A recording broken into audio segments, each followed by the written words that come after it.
샬롬. 오늘 8월 셋째 주일입니다. 오늘 8월 셋째 주일인데요.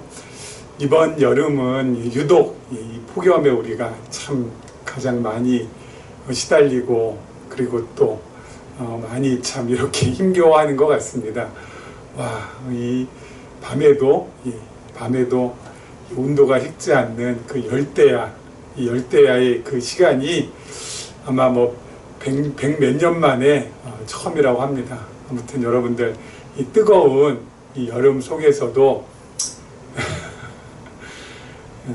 건강 잘 챙기시는 것은 물론이거니와 그리고 우리의 영의 건강도 우리 잘 챙겨주시기를 부탁을 드립니다. 영의 건강은 다름이 아니라 하나님의 말씀을 잘 공급받는 것이겠지요. 하나님의 말씀을 잘 공급받으면서 이 뜨거운 여름 우리 얼마나 또 가겠습니까? 이번 주 지나면은 8월 이제 거의 이제 마무리가 되는데 아마 이번 주에는 아마 더위가 한풀 꺾이리라고 그렇게 생각이 듭니다. 아무튼 여러분 영육간에 우리 강건하시기를 다시 한번 우리 부탁을 드리겠습니다. 우리 계속해서 우리 창세기 말씀 보는데요. 오늘이 우리 창세기 강론 99번째 시간입니다. 우리 다음 주가 우리 100번째 강론이 되는데요. 우리가 99번째 우리 창세기 말씀을 우리 함께 말씀을 나누면서 우리 또 살피면서 여기까지 오게 됐는데 우리 창세기 말씀은 우리가 살피고 공부하고 연구하는 데 있어서 가장 중요하게 염두에 두고 왔던 것 한 가지가 있습니다. 바로 뭐냐면은 창세기 말씀을 계시적인 관점에서 우리가 보았다는 것이고 계시적 관점에서 가장 중요한 것이 바로 하나님 중심으로 말씀을 우리가 살핀다는 것이죠. 여러분 하나님 중심으로 말씀을 살펴본다는 것은 사람 중심으로 하나님 말씀을 살피지 않는다는 것입니다.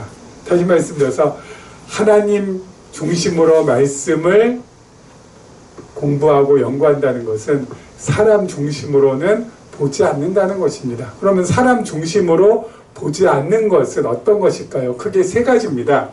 사람 중심으로 보지 않는 것. 첫째, 도덕적으로 우리가 하나님 말씀을 보지 않는다는 것. 두 번째는 기복적으로 우리가 하나님 말씀 보지 않는다는 것.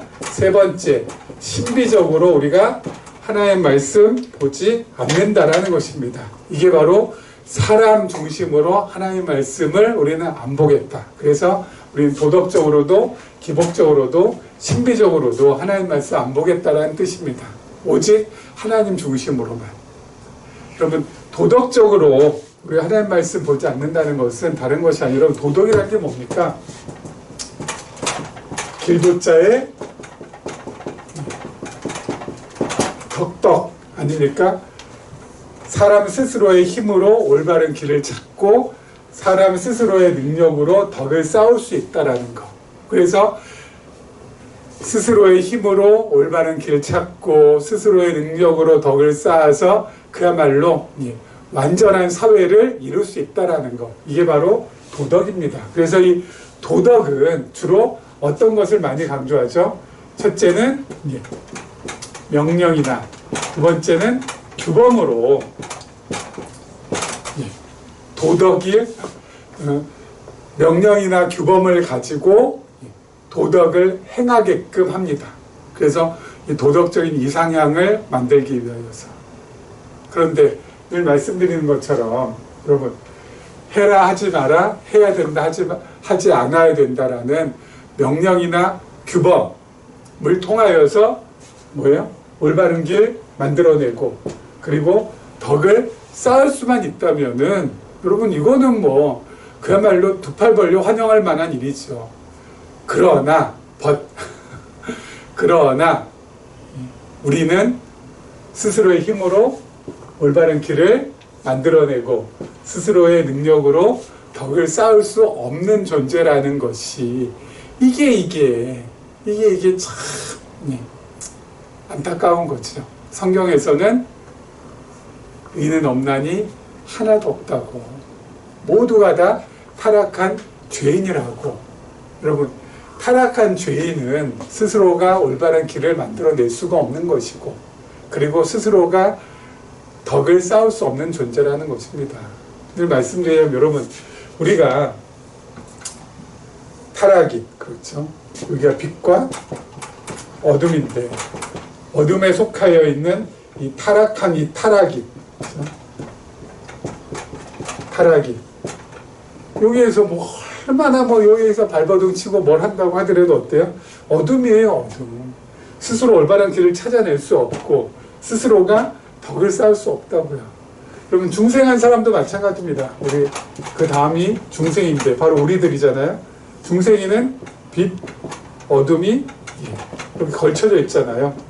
여러분, 빛으로 가고 어둠으로 가는 것이 우리 스스로의 힘과 능력으로 이게 가능한 겁니까? 예? 우리의 힘과 능력과 열심과 노력으로 우리가 빛으로 가야지, 그리고 어둠으로 가지, 뭐 이렇게 합니까? 아니죠. 전적으로 뭐예요? 성령께서, 그렇죠? 성령께서 역사하셔야지만 가능하다고요. 가능하다고요. 위로 올라가게 하는 것도 아래로 내려가게 하는 것도, 예. 죄 가운데 가두는 것도, 가둔 죄 가운데서 빛으로 올리는 것도 전부 다 뭐예요? 성령께서 하시는 일이지 우리가 하는 일이 아니라는 것이죠. 그래서 여러분이 도덕이라는 거, 여기에 우리가 현혹되거나 미혹되면 절대 안 됩니다. 성경을 도덕적으로 바라보게 되면 내 스스로의 힘으로, 내 스스로의 능력으로 뭐야? 다 할 수 있게 되는 거예요. 스스로 길도 만들어낼 수 있고 스스로 덕도 쌓을 수 있다는 것입니다. 그렇죠? 이것은 자기도 못하면서 남에게 시키는 거거든요. 마치 예수님 당시에 바리새인하고 똑같아지는 겁니다. 여러분, 성경을 도덕적으로 보게 되면은 그것은 예수의 길을 따르는 것이 아니라 바리새인의 길을 따르는 것이라고요. 그렇죠? 스스로 의롭게 되고자 하는, 스스로 어렵게 될 수 있는 가능성이 있다라는 전제하에 도덕을 강조하는 것이니까. 그렇죠? 결코 사랑할 수 없는 존재인데 어떻게 서로 사랑하라고, 그리고 서로 사랑하라고 한다고 해서 그게 사랑, 본인도 못하면서, 외치는 자도 못하면서 남에게 시키는 거잖아요. 이건 그야말로 기만하는 겁니다. 기만하는 거. 우리 성경을 도덕적으로 보지 않는다는 거. 그럼 성경은 기복적으로 또 보지 않는다는 것이죠. 기복적이라는 거 한마디로 하면 뭡니까? 지성이면은 감천한다는 거 아니겠습니까? 그렇죠? 우리가 정성을 많이 들이면 하늘을 감동시켜서 내 소원을 이룰 수 있다는 거 아니겠습니까? 여러분이 기복적인 것도 우리가 아니라고 했잖아요. 그렇죠? 내 정성 여하에 따라서 뭐야? 하늘이 움직이고 안 움직이고, 내가 어떻게 하느냐에 따라서 하늘이 움직이고 안 움직이고, 내가 뭐가 되는 거예요? 주인이 되는 것이고, 하늘은 뭐가 되는 거예요? 종이 되는 거 아니에요. 내가 하늘을 부릴 수 있다는 거 아니겠습니까? 그렇죠? 이게 기복이거든요. 이게 그대로 뭐예요? 이제 교회 안에도 들어와서 내가 얼마만큼 기도를 열심히 하고 내가 얼마만큼 부르짖느냐에 따라서 하나님이 감동하고 안 하고, 그렇죠? 내가 뭐가 되는 거예요? 주인이 되고, 하나님이 뭐가 되는 거예요? 종이 되는 거예요. 내가 하나님을 부린다는 거니까, 것이니까. 이것도 아니라 이게 사람 중심으로 성경을 보는 겁니다. 그렇죠? 이거 정말 위험한 거. 그리고 세 번째, 신비적인 거. 신비적인 거. 밤에 밤잠 안 자고, 그리고 밥 안 먹고 굶고, 그리고 막 열광에 빠지고, 춤 반복해서 추고, 노래 반복해서 하고, 그러면 어떻게 돼요? 사람이 카타르시스에 이르게 되죠. 참 희한하죠. 인간이라는 것이. 황홀경에 빠지게 된다고. 엑스타시에 이르게 된다고. 여러분, 이 신비적인 경험 자꾸 하는 사람은 왜 그렇게 하는지 아십니까? 신비적인 경험을 하게 되면은 뭐예요? 내가 하나님처럼 변해진다라고 착각하기 때문에요. 신비적인 경험을 한번 딱 하고 나면은 어때요? 내가 하나님처럼 변한 것처럼, 하나님과 같이 변한 것처럼 느껴지거든요. 그 황홀경에 빠지면 너무 좋고, 너무 뭐든지 내가 내 뜻대로 내 마음대로 전부 다 할 수 있는 것 같은 그런 느낌이 들고, 이것도 위험합니다. 그럼 이 세 가지는 전부 다 뭐예요?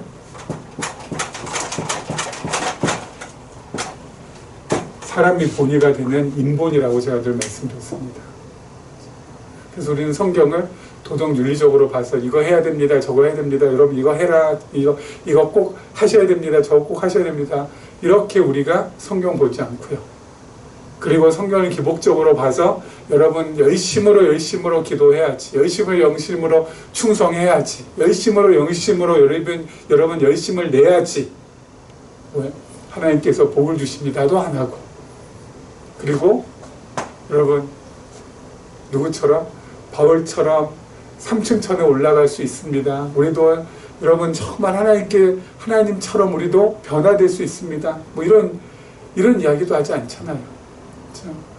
모든 신비적인 것은 뭐예요?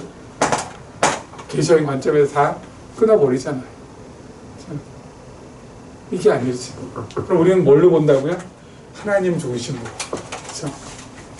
창세기를 지금까지 하나님 중심으로 봐왔다라는 것이죠. 하나님 중심으로. 여러분, 구약 성경은 특별히 구약은 레이어, 겹이라고 하죠. 몇 겹으로 되어 있는지 아세요? 3겹으로 되어 있습니다. 3레이어. 3겹으로 되어 있어요. 첫 번째 레이어는 성부 하나님.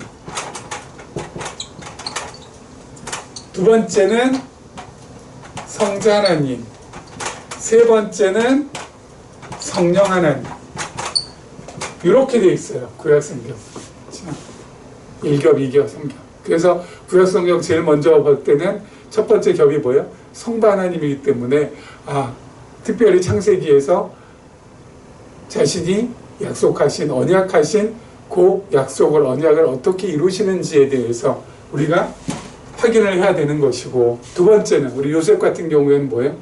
요셉 같은 경우에는 하나님께서 요셉에게 언약하신 바를 어떻게 이루어 가시는지를 살펴보는 것이고, 두 번째는 뭐예요? 요셉이 예표적인 인물이라고 했잖아요. 누굴 예표한다고요? 장차 오실 그리스도 메시아를 예표하기 때문에 요셉을 통하여서 우리가 누구를? 성자 하나님이신 예수 그리스도를 봐야 된다는 것이고, 세 번째 성령 하나님을 또 봐야 되는데, 이것은 과제입니다. 과제. 무슨 과제예요? 여러분들이 해야 될 과제. 저는 첫 번째, 두 번째까지밖에 보지 못하겠어요. 세 번째도 물론 보려면 보겠지만은 세 번째까지는 아주 선명하게 아직까지 제 눈에 들어오지 않습니다. 하나님께서 아마 이 세 번째까지 제 눈에 이렇게 선명하게 보여주시면은 제가 너무 자만해지고 가뜩이나 교만한 사람인데 교만해질까봐 요 세 번째 레이어는 하나님께서 어때요? 보여주시지 않는 것 같아요. 희미하게 보여주시는 것 같아요. 그래서 요 세 번째는 성경 공부할 때도 말씀드렸지만 이것은 우리 다음 세대들, 우리 지금 젊은이들이 이건 좀 해라. 첫 번째, 두 번째까지는 설명이 가능하지만 분명하게 세 번째까지 성령 하나님 분명히 있거든요. 그렇죠? 분명히 있거든요. 이것은 우리 미래 세대들이 좀 발견해 내줬으면 하는 바람이 있습니다. 이렇게 우리가 성경을 통하여서, 특별히 우리 창세기 말씀을 통하여서 성부, 성자, 성령 하나님을 어떨게요? 알아가고 배워가고 발견해내고 찾아내고 하는 것. 이게 바로 하나님 중심으로 하나님 말씀을 지금 우리가 살펴보고 있다는 것이죠. 하나님께서 이렇게 49번째까지 계속 이끌어 주셨는데 앞으로도 계속 우리가 함께 하나님 은혜 가운데 이 말씀을 나누기를 소망합니다. 자, 우리 본문으로 들어가서요. 한번 본문 말씀 한번 보도록 하겠습니다. 오늘 9절부터 우리 14절 말씀까지 먼저 보겠습니다. 9절에서 14절 말씀까지입니다. 술 맡은 관원장이 바로에게 말하여 이르되 내가 오늘 내 죄를 기억하나이다. 바로께서 종들에게 놓아사 나와 떡 굽는 관원장을 친위대장의 집에 가두셨을 때에 나와 그가 하룻밤에 꿈을 꾼 주 각기 뜻이 있는 꿈이라. 그곳에 친위 대장의 종된 히브리 청년이 우리와 함께 있기로 우리가 그에게 말하매 그가 우리의 꿈을 풀되 그 꿈대로 각 사람에게 해석하더니 그 해석한 대로 되어 나는 복직되고 그는 매달렸나이다. 이에 바로가 사람을 보내어 요셉을 부르매 그들이 급히 그를 옥에서 내놓은지라. 요셉이 곧 수염을 깎고 그의 옷을 갈아입고 바로에게 들어가니.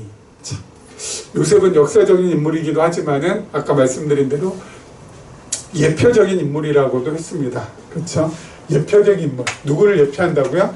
장차 오실 예수 그리스도를 예표한다고 했습니다. 여러분, 요셉이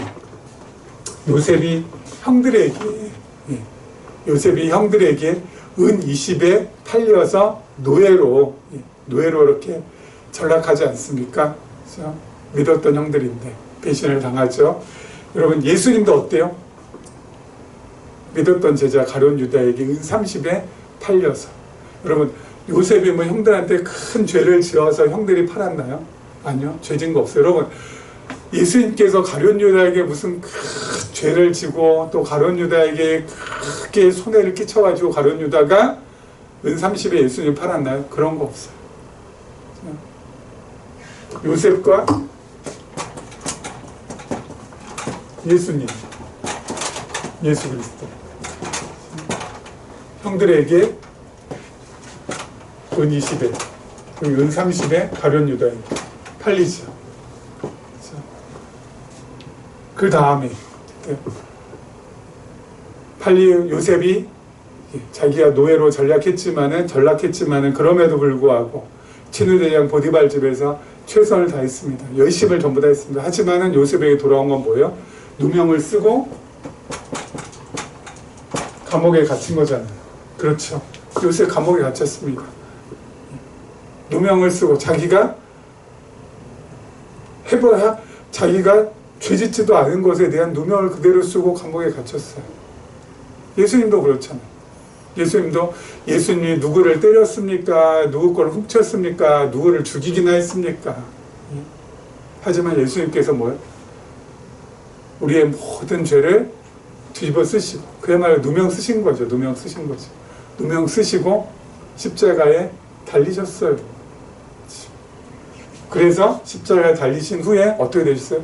운명하시고 스올에 내려가셨어요. 스올이라는 것은 바로 지옥입니다. 들어갔다가 지옥 강하라고 합니다. 예수님께서 운명하신 후에 부활하시기 전까지 베드로 전서 3장 19절에 보면 그가 또한 영으로 가서 옥에 있는 영들에게 선포하시니라.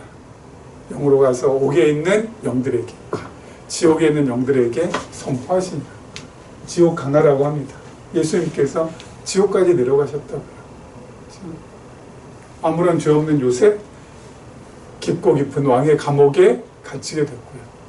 그리고 어때요?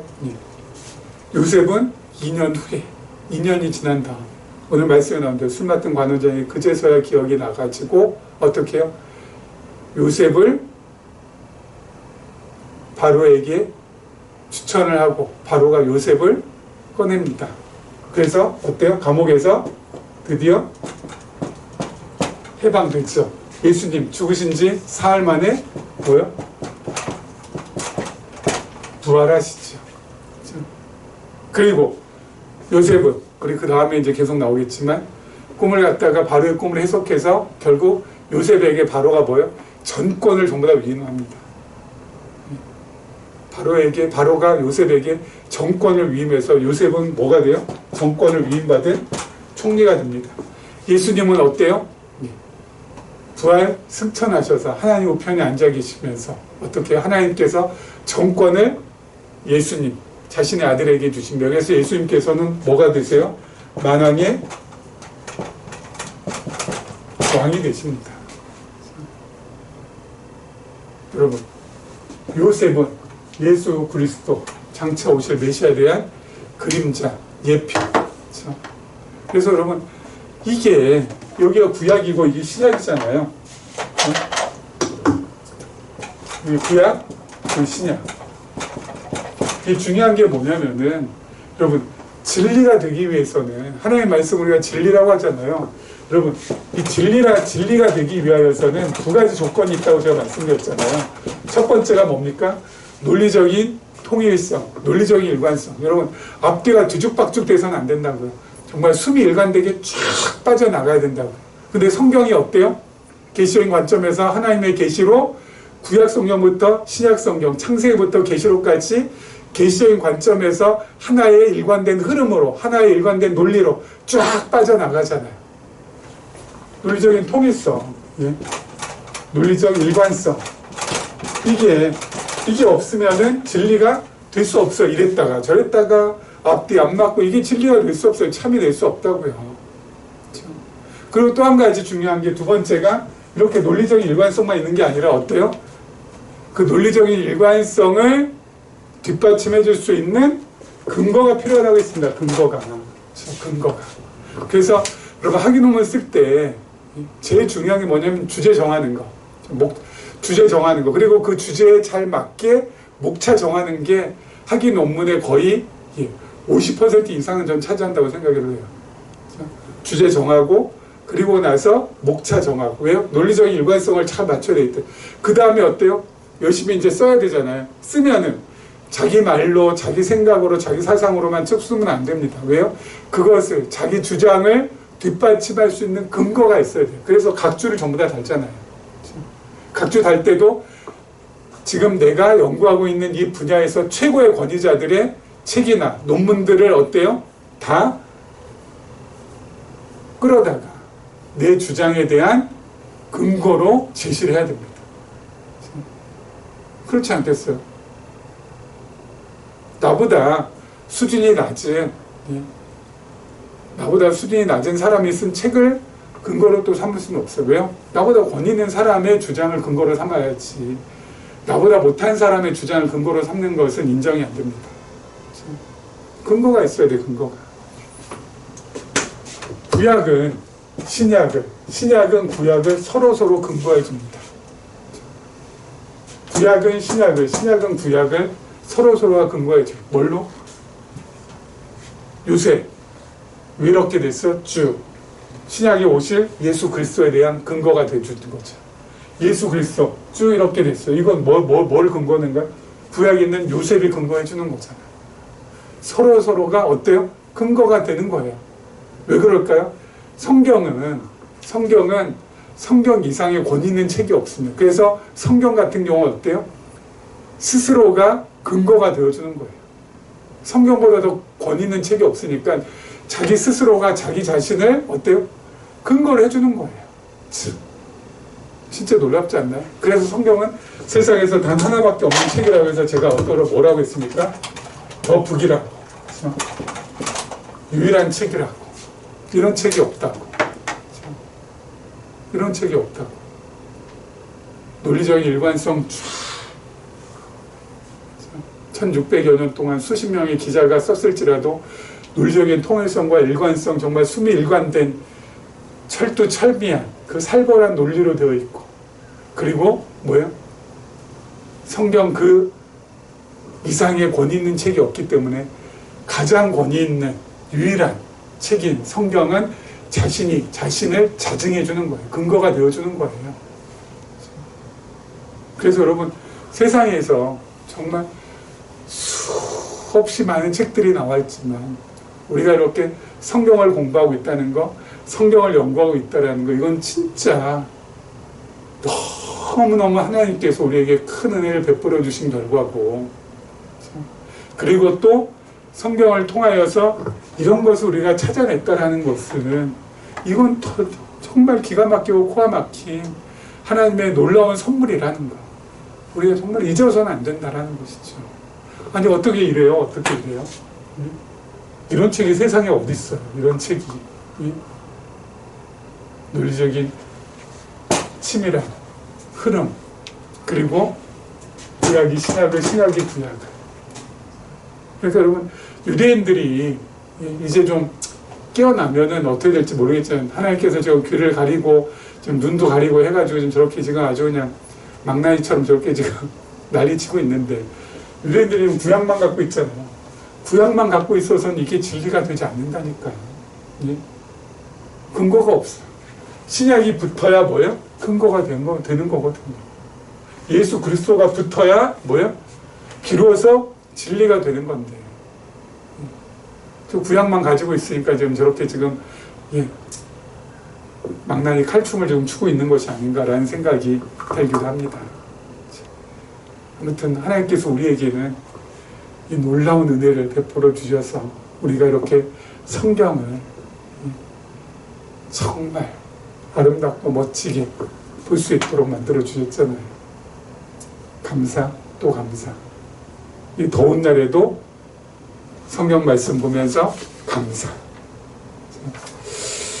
자, 우리 그 다음 절 보도록 하겠습니다. 15절 16절 말씀 한번 볼게요. 바로가 요셉에게 이르되 내가 한 꿈을 꾸었으나 그것을 해석하는 자가 없더니 들은즉 너는 꿈을 들으면 능히 푼다 하더라. 요셉이 바로에게 대답하이르되 내가 아니라 하나님께서 바로에게 편안한 대답을 하시리이다. 자, 요셉이 꿈을 해석할 수 있었던 것은 요셉이 무슨 막 영험하고 신통하고 뭔가 이렇게 막 신기가 출중하고 해서도 아니고, 그리고 요셉이 꿈을 풀기 위하여서 노력하고 꿈에 대해서 연구하고 공부해서도 아닙니다. 그럼 뭐예요? 하나님께서 요셉을 선지자로 삼아 주셨잖아요. 적자 오실 메시아에 대한 예표적인 인물로서 선지자로 삼아 주셨기 때문에 요셉은 꿈을 들으면은 하나님의 영감을 받아서 그 꿈을 해석할 수 있게 된 거 아니겠습니까? 요셉 잘나서 요셉이 지가 엄청나게 뭐가 출중해서 요셉이 다른 사람보다 신기가 엄청나게 뭡니까 이게 대단해서 이게 이렇게 되는 게 아니라고요. 하나님께서 요셉을 들어 사용하시고 계시다는 증거가 되는 것이죠. 무엇으로요? 그리스도에 대한 예표적인 인물로. 그렇죠? 그런 요셉. 그래서 요셉은 자기 분수를 너무 잘 알았어요. 그래서 여러분 바로가 요셉에게 너는 꿈을 들으면 능히 푼다. 너 꿈을 들으면 너 너무 해석을 잘한다라고 내가 들었다라고 하면은 그 요셉 칭찬하는 거 아니에요. 그러니까 요셉은 바로 뭐라고 해야 돼? 감사합니다. 제가 좀 할 줄 알죠. 이렇게 한다거나 감사합니다. 제가 꿈에 대해서만큼은 정통한 사람입니다. 이렇다거나. 그렇죠. 자기를 내세울 수 있잖아요. 근데 요셉은 뭐라고 합니까? 중요한 포인트죠. 내가 아니라 하나님께서. 이게 오늘 말씀에 있어서 정말 중요한 포인트. 뭐라고요? 내가 아니라 하나님께서. 내가 아니라 하나님께서. 참. 누구나 칭찬받으면은 자기 자랑하고 싶고 자기 드러내고 싶고 그리고 우쭐대고 싶은 마음, 여러분 누구나 다 있습니다. 그렇잖아요. 그런데 요셉 어때요? 내가 아니라 하나님께서. 요셉은요 여러 차례의 시련을 통하여서 하나님께서 시련을 주셨잖아요. 여러 차례의 연단을 거치면서 세상의 것들 또 자신의 것들 다 후를 전부 다 털어냈어요. 무슨 뜻이에요? 세상도 의지 않고 사람도 의지 않고 자기 자신도 의지하지 않아요. 오직 하나님만 의지하고 오직 하나님만 자랑하게 되었다는 것이죠. 그러니까 내가 아니라 하나님께서. 이게 바로 나오는 거예요. 이게 여러분 이게 나오기 진짜 어려운 거잖아요. 내가 아니라 하나님께서. 자기 자랑하고 자기 내세우고 자기 우쭐거리는 거, 이게 사람의 본능인데 그 본능을 거스린단 말이죠. 그 본능을 거스려요. 그게 당연한 건데 그 당연한 것을 부당한 것으로 여긴다는 말이에요. 왜요? 시련을 통하여서 연단을 통하여서 단련을 통하여서 요셉은 자기 자신을 완전히 하나님 앞에 내려놨기 때문에 이게 가능한 거예요. 내가 아니라 하나님께서. 내가 아니라 하나님께서. 하나님께서 이 고백을 만들기 위하여서 요셉에게 만들어내시기 위해서 요셉의 젊은 시절에 시련과 그리고 고난과 눈물과 아픔과 그 모든 것들을 겪게 하신 거라고요. 내가 아니라 하나님께서. 여러분 내가 아니라 자기 자랑 하지 않고 자기 우쭐거리지 않고 그리고 자기 내세우지 않고 요셉이 내가 아니라 하나님께서 이렇게 지금 고백한 요 순간 요 말할 때 요셉은 되게 불행했을까요? 네. 요셉은 나 자랑하고 싶은데 이걸 꾹꾹 참으면서 내가 하나님께서라고 해야지 하면서 했기 때문에 요셉은 별이 부동한 사람이 되었을까요? 아니죠. 뭐요? 가장 행복하고 가장 마음에서 우러나오고 가장 기쁘고 가장 감사한 사람으로서 이 고백을 하는 거라고요. 이 고백은 쉽게 나오진 않지만은 이 고백을 쉽게 할 수 있다는 것은 내 마음 가운데 이미 뭐예요? 평화, 행복, 기쁨, 감사가 철철철철철철 넘쳐 흐른다라는 반증인 것입니다.